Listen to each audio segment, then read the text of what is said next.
ప్రశాంతంగా నిద్రపోయేందుకు నీంద్ యాప్లోకి అడుగుపెట్టండి.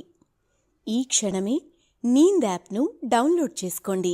ఒత్తిడిని తగ్గించి ప్రశాంతమైన నిద్రలోకి మిమ్మల్ని తీసుకెళ్లే చక్కని కథలు, ధ్యాన పద్ధతులు, ఆహ్లాదకర సంగీతాన్ని మీరు నీంద్ యాప్లో మాత్రమే వినండి. మనం చాలాసార్లు జూకి వెళ్ళి ఉంటాము. అక్కడ రకరకాల జంతువులను, పక్షులను చూసింటాం కదా. అవి ఎలా ఉంటాయో, ఏం తింటాయో, ఎలా పడుకుంటాయో, ఇలా మనకు ఎన్నో సందేహాలు. అయితే జంతువులను మనం చూసినట్టే జంతువులు కూడా మనల్ని చూస్తాయి కదండి. మనల్ని చూసినప్పుడు, అంటే మనుషుల్ని చూసినప్పుడు జంతువులు ఏమనుకుంటాయి అన్న డౌట్ మీకు ఎప్పుడైనా వచ్చిందా? వస్తే ఈ కథ మీకోసమే. బోన్లో నుండి మనల్ని చూసే జంతువులు అసలు ఏమనుకుంటాయి, వాటి భాషలో ఏం మాట్లాడుకుంటాయి అంటూ సరదాగా నవ్వు తప్పించేందుకు చేసిన చిరు ప్రయత్నమే ఈ కథ. నమస్తే, నేను మీ గౌతమి. ఇప్పుడు రచయిత్ర మంజితా కుమార్ రచించిన జూలో ఒకరోజు అనే కథను మనం విందాం. మహానగరం ప్రకృతాపురంలో ఒక పెద్ద జూ ఉంది. ఆ జూలో ఎన్నో జంతువులు ఉంటున్నాయి. ఇక పక్షులైతే కొదవే లేదు. కోతులు, ముంగీసాలు, నెమళ్ళు, బాతులు, కోళ్ళు, ఇలా చెప్పుకుంటూ పోతే ఇక చిన్న సైజు జంతువుల సామ్రాజ్యమే ఉంది. ప్రతిరోజు ఎంతో మంది ఈ జూకి వచ్చి జంతువుల్ని చూసి వెళ్తూ ఉంటారు. ఇక సెలవు రోజుల్లో రద్దీ గురించి చెప్పనవసరమే లేదు. ఇసుకేస్తే రాలనంత మంది జనంతో కిటకిటలాడిపోతుంది జూ. ఇందుకు తోడు స్కూళ్ళు, కాలేజీల నుంచి విద్యార్థులను గుంపులు గుంపులుగా తీసుకొచ్చి జూలో జంతు జాతుల గురించి వివరిస్తుంటారు మాస్టర్లు. ఎప్పుడూ పుస్తకాల్లో, టీవీల్లో, కంప్యూటర్లో చూసిన జంతువులను ఇలా నిజంగా చూసేసరికి పిల్లలకెంత సంబరంగా ఉంటుందో చెప్పనే అక్కర్లేదు. అల్లరిగా కొమ్మలపై దూకే కోతులు, నీళ్లలో బద్ధకంగా బోర్లుతున్న హిప్పోలు, ఉయ్యాలలో ఊగుతున్న పక్షులు, తల గోక్కుంటున్న గోరింకలు, అటు నీళ్లపై ఇటు నేలపై శరీరాలను ఉంచగలిగే ముసళ్ళు, ఇలా ప్రతి ప్రాణిని చూడ్డానికి పిల్లలకు సరదాగా ఉంటుంది. అలా ఓ రోజు జూను తెరిచే సమయం అయింది. జంతువులన్నీ ఉదయాన్నే బద్ధకంగా నిద్రలేచాయి. మరి ఒక్కరోజు కూడా సెలవు లేకుండా ఏంటి బావా ఈ గోలా అంటూ బయటకొచ్చింది ఆడపులి. అప్పటికే ఒళ్ళు విరుచుకుంటున్న మగపులి, హాయిగా అందరితో అడవిలో ఉండకుండా వేరే కాపురం పెట్టించావుగా, న్యూక్లియర్ ఫ్యామిలీ అంటూ ఇప్పుడు అనుభవించు, దొరికిందే అదునుగా భార్యను టీజ్ చేయడం మొదలు పెట్టారు మగపులి గారు. ఒల్లి మండిన ఆడపులి గట్టిగా గాండ్రించగానే, ఇప్పుడు నేనేమన్నానే అంటూ కవర్ చేసుకోబోయాడు. అప్పటికే అలిగిన ఆడపులి హీరోయిన్ సమంత టైప్లో బుంగమూతి పెట్టబోయి అది రాక గుర్రున చూస్తూ గుహలోకి వెళ్ళిపోయింది. భార్య అలిగితే పరిణామాలు ఎలా ఉంటాయో తెలిసిన మగపులి పాపం ఆమెను బతిమాలి క్షమించమని అడిగి వెంట పెట్టుకుని బయటికి తీసుకొచ్చాడు. ఈలోగా పక్కనే ఉన్న కోతుల సమూహం ఒక్కటే గోల. పని ఉన్నా లేకున్నా ఒక చెట్టుపై నుంచి మరో చెట్టుపైకి దూకుతూ అల్లరల్లరి చేస్తూ హంగామా చేస్తున్నాయి. ఒరే కోతి, ఏంటి నీ గోల? ఏదో కొబ్బరి చిప్ప దొరికినట్టు, కళ్ళు తాగినట్టు అంది పక్క చెరువులో ఉన్న చింపాంజీ.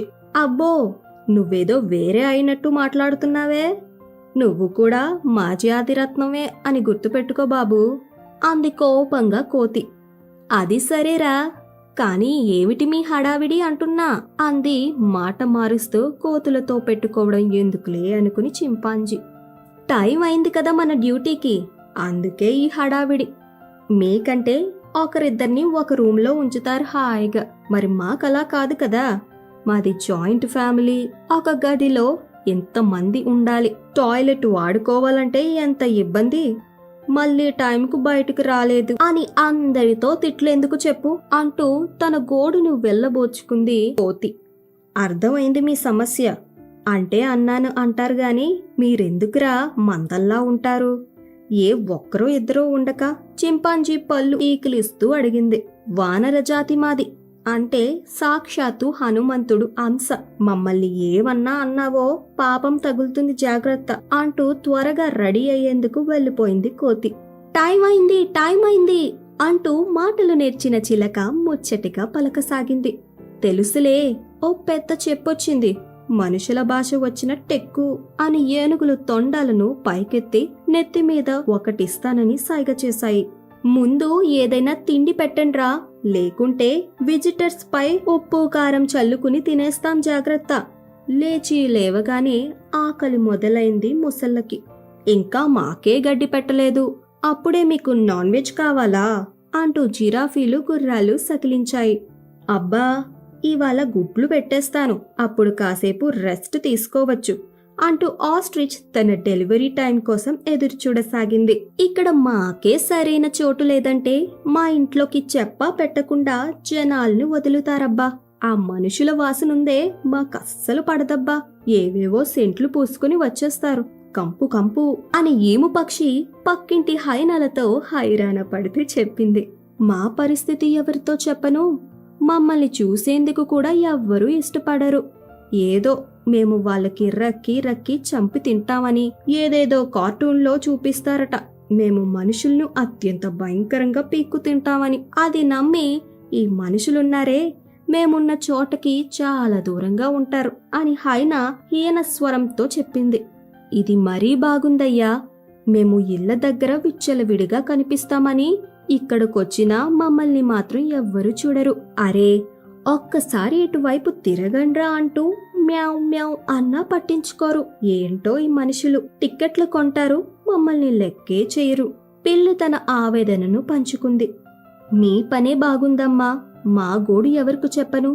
అరే, మా ఇష్టాలతో పని లేకుండా డాన్స్ చేయమని టార్చర్ పెడతారు. మాకంటూ మనసుండదా? వర్షం పడ్డప్పుడు భార్యతో ముచ్చట్లు పెట్టుకుందుకో మాకు రాగం తీస్తూ నాట్యం చెయ్యాలని ఉంటుంది. అంతేగాని ఈ మనుషుల్ని చూస్తే చచ్చిన ఒక స్టెప్ వేయాలనిపించదు. అర్థం చేసుకోరు. ఇటు ఇటు చూడు చూడు అంటూ వాళ్ళ భాషల్లో వాయించేస్తారు. కనీసం జాతీయ పక్షినన్న గౌరవమైనా ఉండాలిగా అంటూ పింఛాన్ని పక్కకు తప్పించి కూర్చుంది నెమలి. ఇక మా సంగతి, సగం మందికి మేము నీటి ఏనుగులమా నీటి గుర్రాలమా కూడా తెలీదు. వాళ్ళకి నచ్చిన పేరుతో పిలిచేస్తారు. పైగా మేము గొడవ పడుతుంటే వాళ్ళకెంత ఆనందమో తెలుసా? చప్పట్లు కొడుతూ మరీ చూస్తారు. ఆపితే ఏమన్నా అవుతుందా? చిచ్చి, ఈ మనుషులున్నారే, నాకు ఎప్పటికీ అర్థం కాదు అంటూ సినిమా డైలాగ్ ని అదే స్టైల్లో చెబుతూ మళ్లీ నీటిలోకి జారుకుంది నీటి ఏనుగు. నా బాధ వర్ణనాతీతం. ఎవరు చెప్పారో, ఎప్పుడు చెప్పారో, ఎందుకు చెప్పారో తెలీదు గాని నా చెవులు పట్టుకుని పైకి లేపుతారేంట్రా? ఒక్కసారి మనుషులను చుట్టూ పట్టుకుని పైకి లేపితే తెలుస్తుంది ఆ నొప్పి ఎలా ఉంటుందో. అరే, మాకెంత నొప్పిగా ఉంటుంది. మమ్మల్ని చిన్న పిల్లలను ఎత్తుకున్నట్టు చేతుల్లోకి తీసుకోవాలిరా అంటే ఒక్కరు కూడా వినరే. ఏంటో మాకి అవస్థ అని గెంతుతూ కుందెలు క్యారెట్ కోసం వెళ్ళిపోయాయి. అబ్బబ్బా, ఈ ఇరుకులో ఉండలేకపోతున్నాం. అరే, ఓ పెద్ద గదిలో మా అందర్నీ పారేస్తే ఎలా? మా రెక్కల రంగేంటి, వాటివేంటి? మా కిలకిలలు ఎలా ఉంటాయి, వాటివి ఎలా ఉంటాయి? పక్షులు అనగానే అన్నిటినీ తెచ్చి ఒక దగ్గర ఉంచేయడమే తలనొప్పిగా మారింది. మా వాళ్లతో ఏవన్నా పర్సనల్ విషయాలు మాట్లాడదామంటే ఎంత కష్టంగా ఉంటుందో తెలుసా? చిటపటలాడింది చిలకమ్మ. అది సరేగాని విజిటర్స్ పేరుతో మీకు తిండికి డోకా లేదుగా నవ్వింది జింకమ్మ. ఆ, పెడతారులే విజిటర్లు. 2 గింజలు వాళ్ళు నోట్లో వేసుకుని ఒకటో అరో మాకు పడేస్తారు. అయినా నీ చూపంతా మా వైపే ఉన్నట్టుందిగా మూతి తిప్పింది మైనా. మాది దాదాపు మీలాంటి పరిస్థితుల్లే వదినమ్మా. కొమ్ములు ఉన్నా వాటిని లేని వాటిని అందర్నీ ఒకే తాటిపైన కట్టేసి చేతులు దులిపేసుకుంటారు. ఇంకేముంది, విజిటర్లు వచ్చి వేసే క్యారెట్లు దోస ముక్కలు కోసం మా మధ్య యుద్ధాలు. కొమ్ములున్నవి మమ్మల్ని బెదిరించి అన్నీ లాగేస్తుంటే మేము వెనక నిలబడి కింద పడినవి ఏరుకోవలసి వస్తుంది నీలిగింది జింక. ఆ, తతంగం నేను చూస్తానులే పాపం అంటూ ఓదార్చింది పాము. మా సంగతి వినండి. అరే, చల్లగా ఉంటుందని మా పుట్టల్లో మేముంటామా? రాళ్ళు విసిరి మమ్మల్ని కెలికి బయటికి రప్పిస్తారు. కళ్ళు పోతాయా అన్నట్టు ఆ కెమెరాలు పట్టుకుని ఫోటోలు తీసేస్తారు. అరే, కొందరైతే పాములు విషం ఉంటుందన్న భయం కూడా లేకుండా సెల్ఫీల కోసం మా గదిలోకి వస్తుంటారు. ఇదేం చోద్యం పెద్దమ్మా అని వంకర్లు పోయింది కొండచిలవ. మా ప్రాణరక్షణ కోసం కాటేశామో అనుకో, మొత్తం మా జాతినే చీల్చి చెండాడేస్తారు ఈ మనుష్యులు. న్యూస్ పేపర్లలో హెడ్లైన్లు, టీవీలో బ్రేకింగ్ న్యూస్లు. ఇదే న్యూసెన్స్ అయిపోయింది. చిచ్చి, చిరాకు పడింది కట్లపాము. మీరంతా వయసులో ఉన్నారు, ఏమన్నా పర్వాలేదు. మా పరిస్థితి మరీ అధ్వానం. నాకు 400 సంవత్సరాలు వయసు మీద పడి శక్తి సన్నగిల్లింది. ఏదో ఒక మూల కృష్ణారామ అనుకుంటూ ప్రశాంతంగా కూర్చుంటే రాళ్లతో కొట్టి కదుపుతారు. నా మానాన నన్ను వదలకుండా అటూ ఇటూ నడువు, నీ నడక చూస్తే అన్నట్టు కులుకుతారు. నేనేమన్నా టాలీవుడ్ బాలీవుడ్ హీరోయిన్నా నా నడక చూడ్డానికి? వాళ్ళ వెర్రి కాకపోతే అంటూ ఒక రాయిపై కూలబడింది తాబేలు. అయ్యో అవ్వ, మమ్మల్నైతే మరీ టార్చర్ పెడుతుంటారనుకో. తలను లోపలలా దాచుకుంటామో చూడాలని వాళ్ళంతా తహతహ పడతారు. కావాలని మమ్మల్ని భయభ్రాంతులకి గురిచేయడం, మేము తలను లోపల దాచుకుంటే ఫోటోలు వీడియోలు తీయడం, అవి సరిగ్గా రాకుంటే మరోసారి మాతో అదంతా చేయించడం. ఏమిటో ఈ మానవులు అని స్టార్ తాబేళ్లు చతికిల పడ్డాయి. ఇంకా మా పాటికి మేము స్నానం చేస్తుంటే చూడకూడదన్న కనీస ఇంగతి జ్ఞానం లేకుండా మా జలకాలాట వీడియోలు ఫోటోలు తీసి నెట్లో పెడతారట. నెట్లో వీళ్ళు దుంపల తెగ. ఇదేం బాగోతుండ్రా? ఏం మాకు శరీరాలు లేవా? మాకు సిగ్గుండదా? ఈ మనుషులున్నారే, మమ్మల్ని అస్సలు అర్థం చేసుకోరు అని చెప్పింది ఏనుగమ్మ. మేము చిన్న పిల్లలం, మళ్ళీ మాపై అంబారి ఎక్కేందుకు ఏనుగంత మనుషులు వస్తారు. 100 టన్నులు ఉన్న మనుషులను మేమెలా మోస్తామని ఆలోచించరా అంది గున్నేనుగు. అంబారి అంటే గుర్తొచ్చింది. నాపై ఎక్కి ఎక్కి నా వీపు విమానం మోతయిందనుకో. ఆ జిరాఫీ పైనో జీబ్రా పైనో కాసేపు ఎక్కించొచ్చుగా. నేనే కావాలా? మా తాత ముత్తాతలంటే రాజులను ఎక్కించుకున్నారు, ఓకే. కాని నేనేంటో ఈ సాధారణ బలగాన్ని ఎక్కించుకోవాల్సి వస్తుంది. డీలా పడింది పంచకళ్యాణి గుర్రం. కనీసం మీకైనా కాస్తో కోస్తో రెస్పెక్ట్ ఉందన్నయ్యా. మా పరిస్థితి మరీ ఘోరం. గాడిదలంటూ మమ్మల్ని చూసి నవ్వుతారేంటో మనుషులు. మేం మాత్రం జంతువులం కామా? మాకు మాత్రం ఫీలింగ్స్ ఉండవా? పైగా గొడ్డు చాకరీ చేస్తాం, మేం మనుషుల్లా బద్ధకస్తులం కాదు కదా వాపోయింది గాడిద. అసలు మమ్మల్ని ఇక్కడెందుకు పెట్టారో, మమ్మల్ని ఎవరు చూస్తారో నాకింకా అర్థం కాలేదు బ్రో. హాయిగా బురదలో యథేచ్ఛగా బోర్లుకునే మమ్మల్ని తెచ్చి ఈ 4 గోడల మధ్య ఈ మురికి గుంటలో పడేశారు. ఒక్కడంటే ఒక్కడు కూడా మమ్మల్ని చూసేందుకు రాడు. అరే, ఒక్క ఫోటో దిగిన పాపాని పోలేదు. ఏంటో నా జన్మ. డిప్రెషన్లోకి పోయింది పంది. మరీ అంత డీలా అయిపోకు బ్రో. వరాహ రూపం పైన ఓ సూపర్ హిట్ సినిమా వచ్చింది. ఎంత బాగుందో తెలుసా అంది ఓ గండు పిల్లి. నీకెలా తెలుసు అనుమానంగా అడిగింది ఓ కుక్కపిల్ల. పిల్లిలొక సంచారి అని ఊరికే అనలేదు కదా చిన్నమ్మా అంటూ పిల్లిని మెచ్చుకుంది సింహం. మనల్ని చూసేందుకు వస్తారు సరే. అరే, ఆహార పదార్థాలు ఇవ్వకున్నా పర్లేదు తమ్ముడు. మనకు ఆ చిప్స్ గిప్స్ ఆశగా చూపించి లొట్టలేయించడం ఎంత చీప్గా ఉంటుందో బల్లూకం బాధగా చెప్పింది. ప్రశాంతంగా నిద్రపోయేందుకు నీంద్ యాప్లోకి అడుగుపెట్టండి. ఈ క్షణమే నీంద్ యాప్ను డౌన్లోడ్ చేసుకోండి.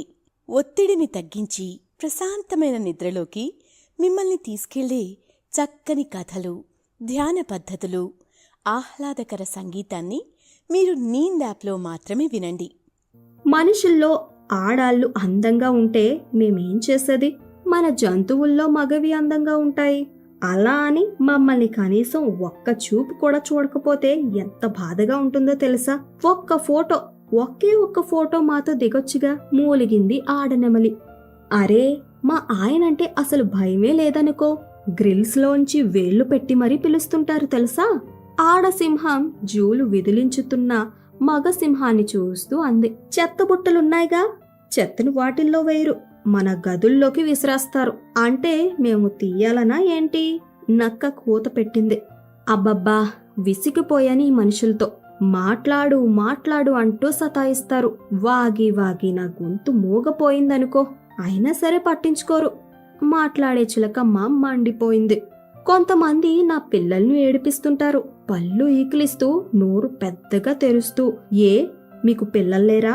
మీ పిల్లల్ని మేము అలానే ఏడిపిస్తే మీకు ఎలా ఉంటుంది అంటూ గద్దించింది కొండముచ్చి. నా పాటికి నేను చిలకాలాడుతుంటానా?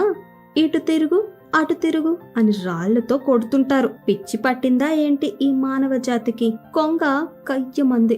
పొరపాటు నేను పురి విప్పి నాట్యం చేస్తూ ఎవరికైనా కనిపించానో అంతే సంగతులు. ఇక వీడియోలు ఫోటోలు అంటూ అందరూ ఒకేసారి ఎగబడతారు. అరే, గివ్ మీ సమ్ ప్రైవసీ యార్ అంది మగనెమలి.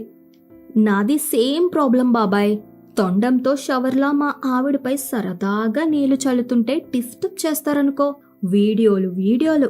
అబ్బబ్బా, వీళ్ళు ఫోన్లు ముసలి పెద్దనాన్న చెరువులో పారేస్తే దరిద్రం పోతుంది అన్నాడు పురుష గజేంద్రుడు. ఈ సమస్యలు ఒకవైపు అయితే మరోవైపు ఈగలు దోమలు బాధ ఎక్కువైపోయింది. నిద్రపోతుండగా తెగ ఇరిటేట్ చేస్తుంటాయి. బర్రె బాధగా చెప్పింది. మనుషుల దగ్గర దోమలు ఈగలు గట్రా రాకుండా ఏవేవో టెక్నిక్స్ ఉంటాయట. మిషన్లు, బ్యాట్స్, కాయిల్స్ లాంటివి.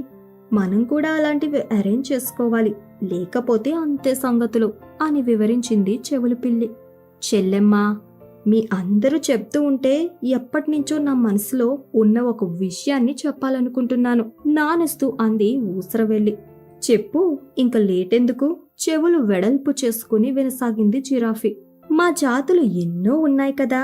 అందరి ఇళ్లల్లో బల్లులు, తొండలు తదితరి వాటిల్లాగే తిరుగుతూనే ఉంటాయిగా. అయినా ఏదో వింత చూస్తున్నట్టు నన్ను గంటల తరబడి అలా చూస్తారే, ఎంత సిగ్గుగా ఉంటుందో తెలుసా అని ఊసరు వెళ్లి చెప్పగానే అందరూ అంటూ ఓదార్చారు. అంటే నువ్వు రంగులు మార్చుతుంటావు కదా, వాళ్ళకేదో వింత మరి గుర్రం సాకలిస్తూ చెప్పింది.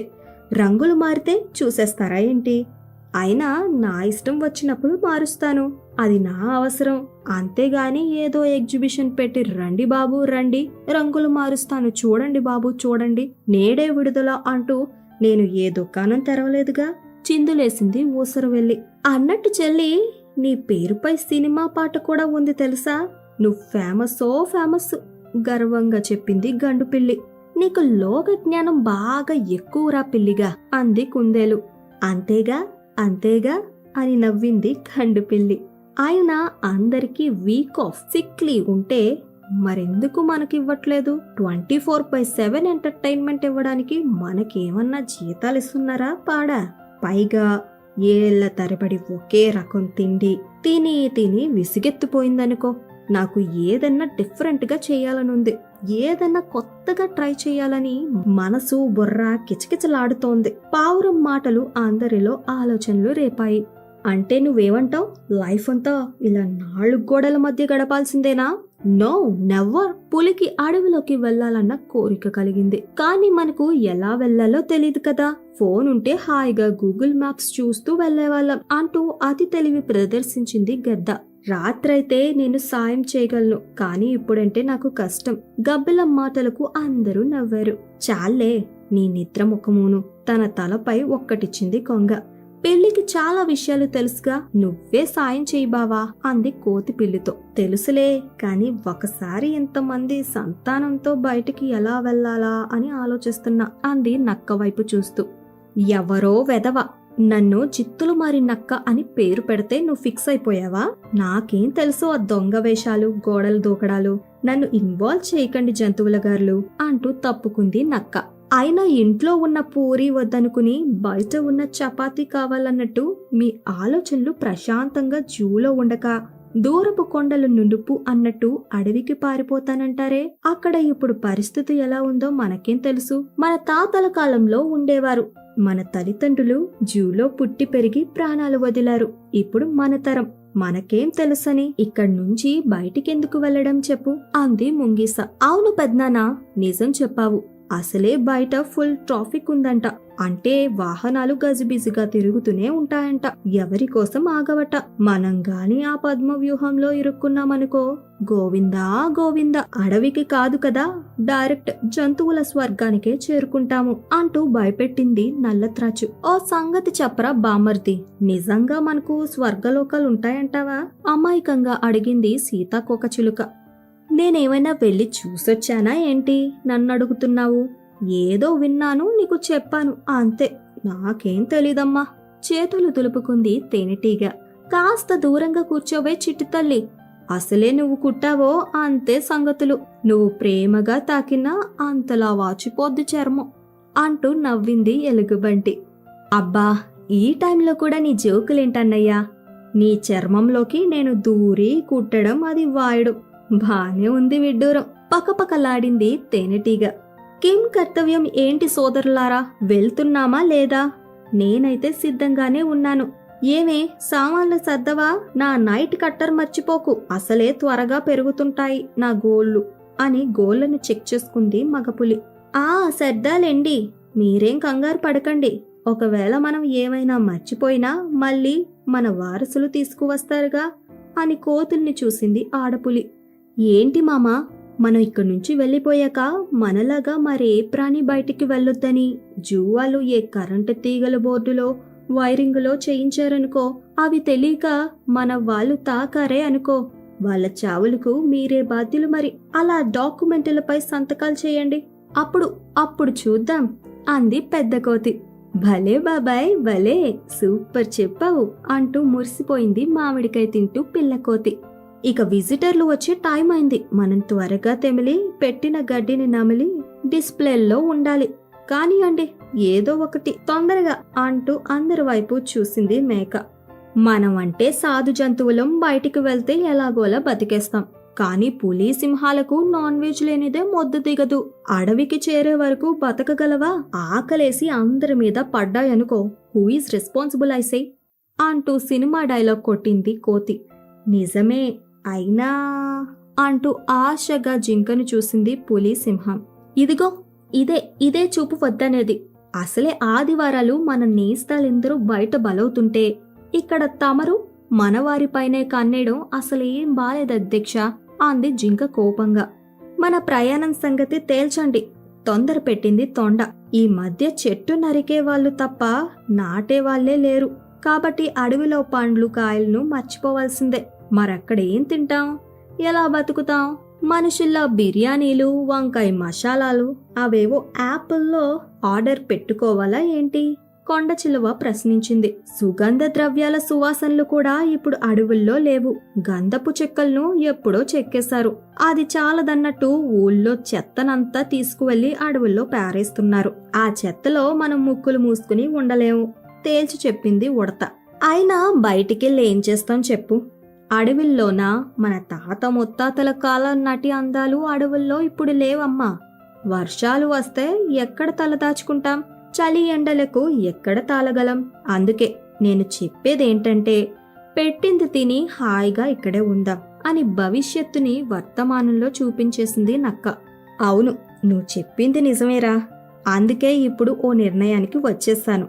ఇక నా ఈ శేష జీవితాన్ని ఇక్కడే కృష్ణారామ అంటూ గడిపేస్తారా అని 100 ఏళ్ల నాటి తాబేలు అంది.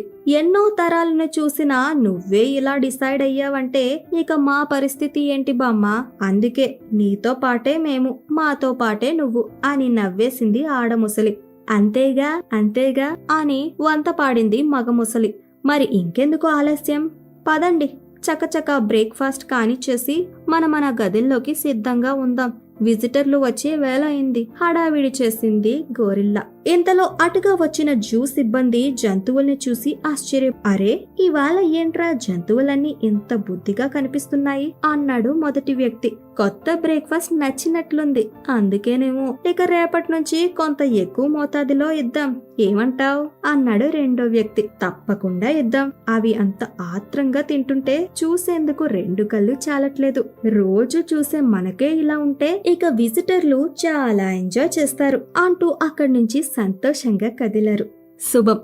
విన్నారుగా, ఈ జూలో ఓ రోజు కదా మనల్ని చూసి జంతువులు ఎలా మాట్లాడుతుంటాయో వివరించే ఒక ఊహాజనిత కథ ఇది.